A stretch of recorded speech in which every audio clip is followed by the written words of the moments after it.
The 14th is that whenever such issues take place in the Ummah, we find many people who take active part, alhamdulillah, but we have to realize that this is a specialized work. Muslims should collaborate, but we should not spend our complete time only doing this and leaving the other activities. For example, if I am in Dawah organization, now what I do for the next 6 months, I stop my Dawah activity and only concentrate on this, then it will be a great loss for the Ummah. So what we require specialized Muslim organizations for organizing these things, or rather we'd like to say organizations for firefighting. And these organizations should be specialized in taking care of such issues, like someone insults the Prophet or someone does Islamic blasphemy. These organizations should mainly cater to this. They should, right from the starting, use the social media, should be able to see to it that our programs go on air, on the satellite, on the newspapers, as articles, whether they have a protest, whether they organize boycotts of the products of that country. So these organizations who are specialized in dealing with anyone who has insulted the Prophet or anyone indulging in Islamic blasphemy is very important.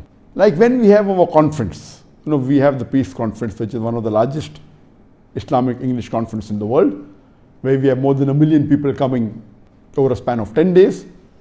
In this, we have approximately more than 4,000 volunteers, and we have about 30 to 40 different groups.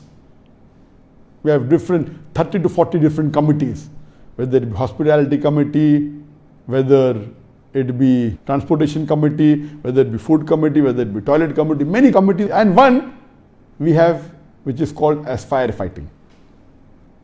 This firefighting has a separate head altogether, but when required, it has the heads of the other committees also joining. So similarly, we should have specialized organizations who are specialized in dealing with how to handle such situations. And these organizations should have maybe a few cyber troopers, depending upon the organization, should have few lawyers. These cyber troopers should know what is trending in the social media, how do they utilize it and how do they convey the message. They should have few lawyers. Now these lawyers may not be high-end lawyers, they may have medium-level lawyers, like anyone who insults the Prophet or anyone who attacks any other Dai. There should be legal action taken. So such organizations should be there in most of the Muslim cities.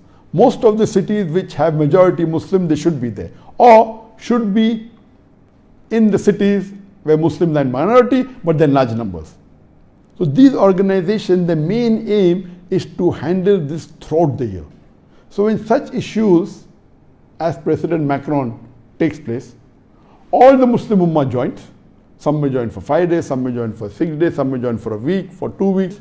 But you can't expect the Muslim Ummah to leave all the activities and full year be after this issue. That will be a loss. Imagine someone is doing dawah, someone is doing some teaching, someone doing Islamic teaching. If you stop all these activities for 1 year and every year there are some issues, so at this time all should get together for a few days or for a week, but there are organizations who should handle this situation. And they should be able to see to it that they take the impact to the highest level. And in this organization, they should have contacts as volunteers, top lawyers, top politicians, top Muslim leaders. They will come when required, but they should have full-time few cyber troopers, full-time few lawyers, and they should coordinate and see to it that the end result is achieved. And the 15th point is that on a higher level, all the Muslim countries should unite and they should have a bloc. I know that there are certain organizations which are there, but I believe they have become inactive. This collaboration of the Muslim countries together, there are today 56 to 57 countries in the world which have majority Muslims. We should all join together so that if any action is taken, if we take it unitedly, we'll have a bigger impact. And I believe that this should be away from the normal politics. What has happened now, that there are certain organizations, but they're more involved in whether will it benefit my country or not if I take objection, will it benefit the leader of the country. They are more bothered about the personal benefit of the country than the benefit of Islam. That's the reason. Unless a person loves the Prophet more than he loves himself, loves his father, loves his children, loves the humankind, he is not a true believer. And if we realize that there are certain countries, it's not necessary all 57 countries should be together. Let's start with 5 countries. It will become 6, it will become 10, it will become 15. Let them come together and en bloc condemn rather than individually. In such cases, if we come unitedly, we are a bigger force. If there is a boycott of products or a trade sanction or helping each other, if the countries are united, the Muslim countries, we are a bigger force. And imagine 25%, more than 25% of the world population are Muslims. If we unite, we can do wonders. And I would like to give you an example in history. What is the impact when Muslims are united? We know that the 34th Sultan of the Ottoman Empire, his name was Sultan Abdul Hamid II. He was the last Sultan which actually had powers. He was the 3rd last Sultan. There were 2 sultans after that, but the person who had some power and say, after that it kept on deteriorating. He was the 3rd last Sultan, but the last Sultan which actually had powers. And we know that he ruled from 1876 to 1909. In his reign, towards the end of the 19th century, in late 1800, there was a comedy play that was supposed to be held in France on our beloved Prophet Muhammad. It was a satire, a comedy play insulting a prophet. And when Sultan Abdul Hamid II heard about this, he got very angry and he wrote a strong letter to the French government saying that this is not tolerated by the Muslims and you should not let this play take place, and I'm totally against it. Initially, the French government tried to give excuses, but they realized that the Sultan was serious. And what did they do? They immediately did not allow this play to take place. And they completely abolished the comedy play, to the extent that most of the actors and the people involved, they exiled them to UK to please the Sultan. Few years later, again news came that the same play is going to take place in UK.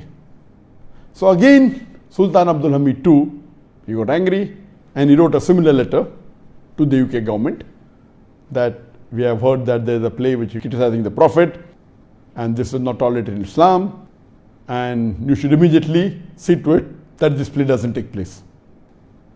The UK government, the British government replies, when Sultan said that this was happening in France and now it's coming in UK, it should not happen, and they stopped it, you should stop it too.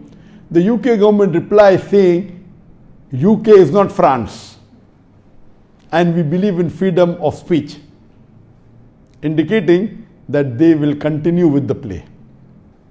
Sultan Abdul Hamid gets very angry and he writes a second letter. He says, you may not be aware that my ancestors, they gave their life for the cause of Islam, and I am prepared to do the same. If you do not stop this play, see to it it is not done, I will inform the full Muslim world that you are doing a play against the Prophet and you will be held responsible for the consequences. Then the British government realized that the Sultan was serious, and they were so much afraid of the Muslim unity that time that they immediately banned the play. Imagine, one sultan says that. Because that time, if you know, it was the end of the Ottoman Empire. That means the last, it wasn't that powerful at all. Yet, just because the sultan gave a warning, I'll inform the full Muslim world that they're doing a play which is against the Prophet, and you will be held responsible for the consequences. That letter was sufficient to bring shivers in the full government. Imagine. At that time, end of the 19th century, you know, the UK government, the France government, they were powerful. That colonies in so many parts of the world, they were even ruling India. But the Sultan writes a letter at that time, even though it's towards the end of the Ottoman Empire, yet they're afraid.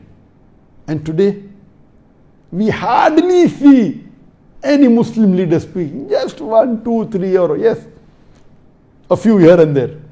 But they are speaking individually. Imagine if all the Muslim leaders in the world, even half of them, get together and give a warning. There will be a world of a difference. Today, the Muslim leaders are more involved. Will it benefit me? Will it not benefit me? Will I remain in power? Will I not remain in power? They are more bothered about their seat here. They are not bothered about the akhirah at all. Imagine, our beloved Prophet said, anyone who does not love Allah and His Messenger more than he loves himself, loves his father, loves his children, he is not a mu'min. How can we Muslims keep quiet when someone is blaspheming against a Prophet? What has happened to the Muslim Ummah? That's the reason when I gave my actions, the lower actions are mainly for the common man. And see this example that the Muslims are united. What an example. Even though towards the end,